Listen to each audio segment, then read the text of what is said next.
That's the reason why we insist on Monday, all these revenue people, we want them here. The more they are delaying the budget. They are not delaying the National Assembly, they are delaying the budget. Let them know they are delaying the budget process.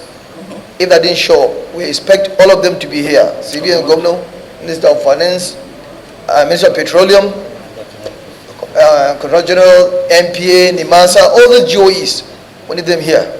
Let them come and explain how did they arrive, the scientific study, how did they arrive on that figure they have declared on the MTEP.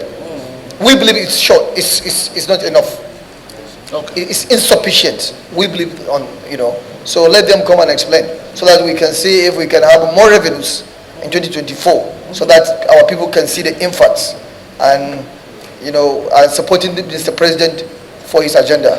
Ministers are MDAs. We are all supposed to think that way. We are supposed to think, not just administer our ministries, but to think out of the box. What are those things we can migrate from the budget?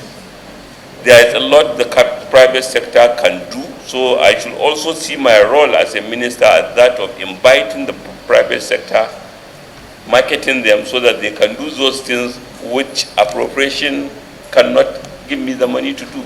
We are not going to have enough money to build all the houses we require, and indeed the roads we require.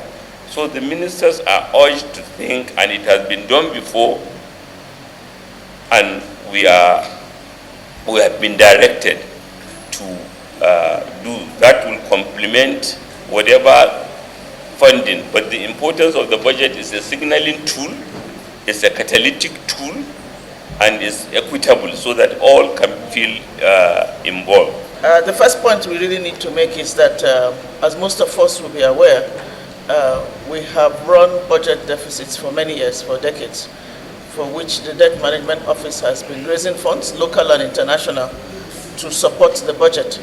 Okay, and the point I also like to make is, as the level of borrowing increases, because these are borrowings, they are debt, you have to service them, so debt service also increases, just to make that basic point. Again, just to say again for the purpose of all of us here, we run budget deficits, yes, that's because there are programs and projects in the budget that the government wants to run. If we go back from 2015, 2016, we know we've been through about 2 or 3 recessions. We had one in 2016, 2017. We also had one during COVID. So a lot of that bringing the economy out of recession was funded from borrowing. The first one was through the Economic Recovery and Growth Plan. Then the last one we had was during COVID. So debt has increased.